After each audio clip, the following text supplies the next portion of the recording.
Hello and welcome to the Daily Mill for Tuesday the 23rd of August 2022. In today's Millwall news we have some interviews with Gary Rowett and Danny McNamara. So let's start off this from londonnewsonline.co.uk, the South London Press's online website. Millwall boss gives his verdict on Lions start to the Championship season.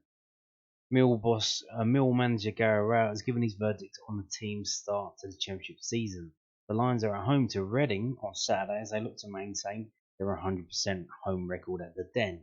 And crucially, they have a clear week to prepare for the visit of the Royals after back-to-back away assignments at Swansea and Norwich last week. Millwall are 10th in the standings. Rowett said, "When we first got the fixtures through, it looked a really tough start. Just by the nature of the fixtures, it settles down a little bit now into more of a normal championship period. If I assess it, the start against last season, I think we won one game in the first 9. I think it took us until like the 5th game to win the first match. I haven't actually looked at the stats of our starts, but I'd imagine we're pretty much on a par, if not slightly better, than most of the previous seasons. We don't tend to start great. We'd be sat here with 2 wins and a draw and 2 defeats, forget the cup game, and going into a period of 6 games, of which 4 are at home. I'm not too disappointed. I still think we're bedding players in. We've had some injuries and players coming back that we still need to get them up to speed. This week will be a really important one to do that, and if we do that, then you'll start to see the squad looking a lot stronger and a lot more competitive, which we spoke about a lot last season. We spoke about last week being a tough week, not just because of there being 2 away games, just the sheer travelling. There's no easy way of getting out of South East London, is there? In some ways, if I take into account the Coventry game as the start of that 3-game week, then to come back from 2-0 down and the emotional energy that takes as well, to then go to Swansea and also come from 2 goals down, again takes a lot of energy and effort to do that. In the first half at Norwich, we were really, really good. Then it is whether we just ran out of a bit of steam, or you knew at some point that the travelling was going to have an effect. Norwich didn't have a journey like that. They had 2 home games. It was going to play a massive factor. I spoke about it being a tough week beforehand, but I was more bothered for the fans. It was tough for them to have to go all the way to Swansea, then all the way to Norwich. For them to travel in the numbers they did was fantastic. It was disappointing in some ways how the week ended, but to win one, draw one and lose one wasn't horrendous for us at the start of the week and the games we had. Now listen,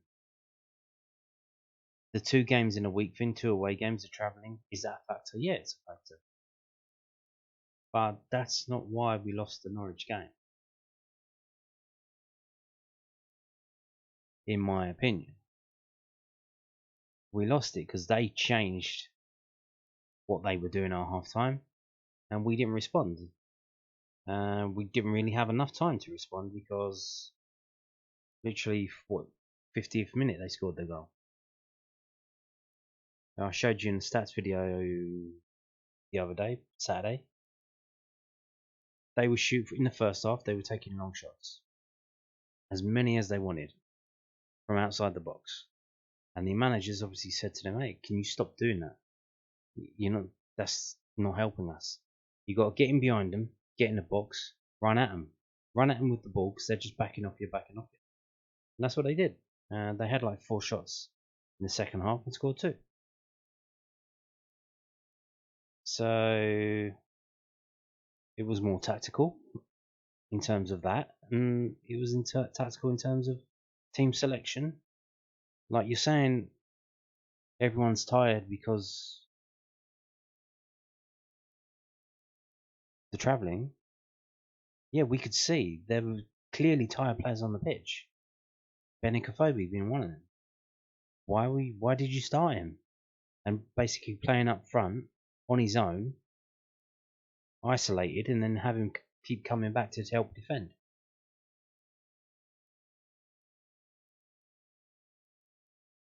That would have been an ideal time to play Vogelshammer. And then even then you could bring Benik Afobes off the bench. We have 5 substitutes this season. We're allowed to make 5 substitutes. How many did we make in that game? Did we make 5? Probably not. Can't even remember actually. But yeah, so the travelling was a factor. But to be serious, I mean, it wasn't the be all and end all. There were other things going on, and the fact that he keeps speaking about travelling, you've got to think, is he trying to deflect here? Yes, we only made 4 substitutions. We didn't even you didn't even take Benik Afobes off when he was clearly knackered from the first half. But hey, what can you do? Speaking of Benik Afobes in his situation, this is from news@den.co.uk. Gary Rowett and Mill strikers struggles. Mill boss Gary Rowett has defended Benik Afobes, with the striker yet to score his first goal of the season. Afobes had a similar dry patch at the start of the 21-22 campaign during his loan spell at the Den, although he went on to score 12 championship goals for the Lions as they secured a 9th place finish. Asked whether it was a lack of confidence or a lack of goal scoring opportunities that's held the 29-year-old back so far this season, Rowett told News@Den it was a little bit of everything. So goal scoring opportunities, basically they're saying, like, is it Benik's fault, like lack of confidence, or is it the rest of the team's fault, goal scoring opportunities? They're not setting him up. They're not creating. Every striker thrives on confidence, and every striker thrives on goals. In order to score goals, 9 times out of 10 they need chances. Benik has had some chances, not glaringly obvious ones, but even the one at Norwich where it comes to him, if he just gets a split second long to think about it, probably racks and scores. He had other moments against Swansea where there's just sort of half chances. Benik is a goal scorer. Whilst his role for the team is vastly important, he's there to stick away any moves and any chances that we do create because that's his sole job. I'm confident for him that the goals will flow. Once he gets one, I think he'll go on and score a few. I think any striker wants to get off the mark and get into the season, but we're only 5 games in. It's a striker's life. Unfortunately, they'll get judged on goals, but there's obviously a lot more to the game as well. Again, I've got to disagree. The one at Norwich when Murray Wallace is headed towards goal, I think if Benik doesn't move for that, if he just stands there and lets it hit him, which he's not going to do, it probably would have.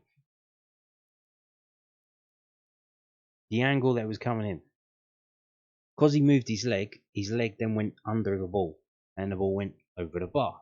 You got to get over the ball to get it to go down when it hits you. So if he would have just stood there, then the ball would have hit him and then gone on a downward trajectory towards the goal. So, but what can you do? So, moving on now to this from also from news@den.co.uk. Danny McNamara, Millwall defender's verdict on second Norwich goal. What do you think this one's going to be? Obviously, they're going to say that it was a foul, like Gary Rowett said, and they're still moaning about that. Danny McNamara believes that striker Josh Sargent committed a foul in the build-up to Norwich's second goal on Friday evening. Millwall were beaten 2-0 at Carrow Road, although question marks remain as to whether the Canaries' second strike should have stood due to a potential foul in the build-up. Well, it did stand because you just said it in the line before Millwall being 2-0 at Carrow Road.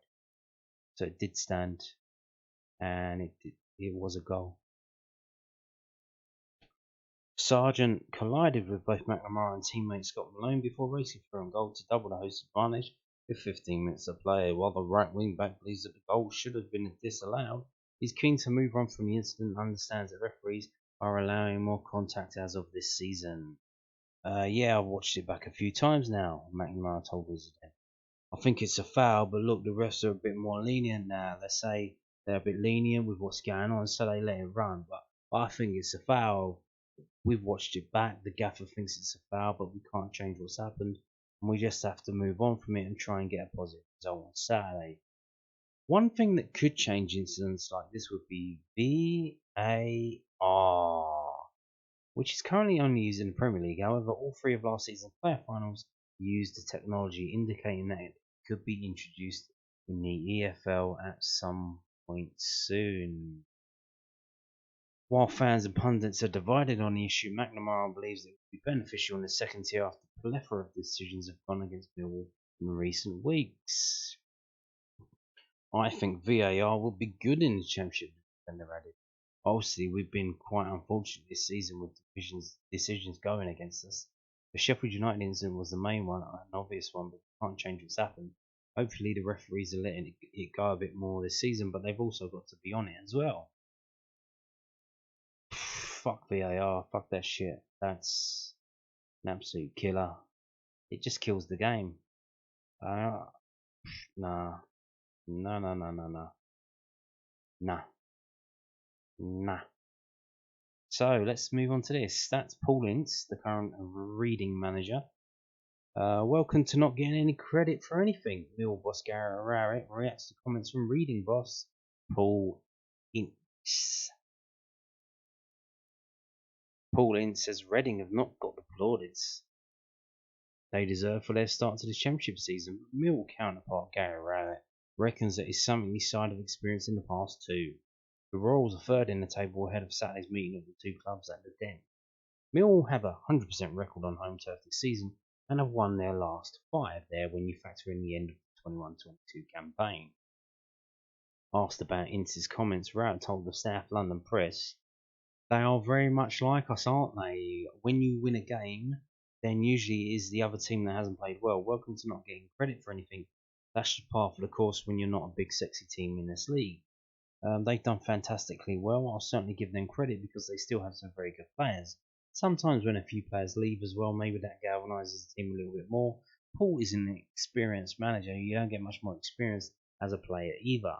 That's when you have to earn your money, and you start the season really, really well. We're always respectful of the opposition. I never underestimate or would be disrespectful to an opponent, but they are coming to the Den, and if we perform well, then we have the capability to beat any team there. If we don't, then it's a different game." Reading defeated Middlesbrough last weekend, and it's told BBC Berkshire, "People need to start giving us credit. It was an amazing performance. After Wednesday, you hear all these people say Blackburn were terrible, but they need to start giving us credit. I hear it again with Middlesbrough. They didn't really show up. They weren't great. We made them look average, and we need to start getting credit for our performances. We were amazing, just in a different way." So there you go. There's Paul Ince speaking now. The funny thing about Reading is their home form is good. Their away form, not so much.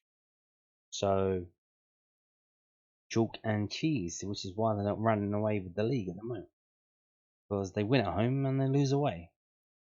And luckily enough, we're actually playing them at the Den on Saturday. Kids for £1. So should be a full house. They've sold out the lower tier as well. They sold out the relegation. Should be a good one. I think what Millwall are doing this season is they've got the centre section of the lower tier, and they're selling those tickets first. And then if the club want more tickets, they'll sell the upper, which is weird. They're doing opposite of what they were doing since time immemorial. Just sell the upper tier, and now selling the lower tier first. And if the club wants more tickets, they'll sell the upper tier. There's obviously reasons behind that. I don't know why, but fair play to them. But just noticed that Cardiff sold out their initial allocation already, and that's not until is that next month? Must be next month. But they've sold out already. Quite amazing, really. So yeah.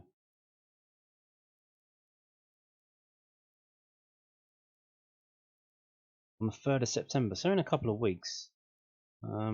Yeah, it's Cardiff sold their initial allocation out, which is just the lower tier, and it's up to Mill if they give them more tickets for the upper tier. We're going to move on now to this, also regarding the Reading game. This is from the readingchronicle.co.uk. Travel information. So this just popped up. I didn't really know about it, but it's been highlighted. Reading FC fans to face travel disruption for Millwall trip, and Millwall fans as well, because that line, South Bermondsey station, is not going to have any trains running out because, of course, this weekend is bank holiday weekend. Indeed, Monday is a bank holiday Monday. So that is the perfect time for them to mess around with the train sets and install new equipment. So South Bermondsey Station, the nearest point to the Den with its away fans only footpath directly to the turnstiles, affectionately known by Millwall fans as Coward's Way, is to be closed due to engineering works. However, there are rail replacement buses running every 15 minutes to try and limit the impact. I'm pretty sure that that footpath will still be open. It's just there are no trains at South Bermondsey because that footpath's used for little people on their little bicycles going around. So they can still get the replacement bus, get off and walk down there. So far, more than 1,000 Royals have purchased tickets for the match, with plenty still available before the Friday lunchtime cut-off. Royal Mail are on strike this week. How can you tell? How can you tell? We only get letters fucking once a week anyway. What's the fucking difference? With the deadline for sending tickets to supporters' addresses having closed today, the club encouraged fans to pick up their tickets from the SLL ticket office. I don't care. But yeah,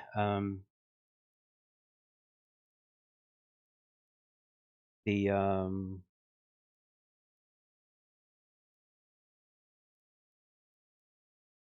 South Bermondsey station, the train line that goes through there is going to be closed.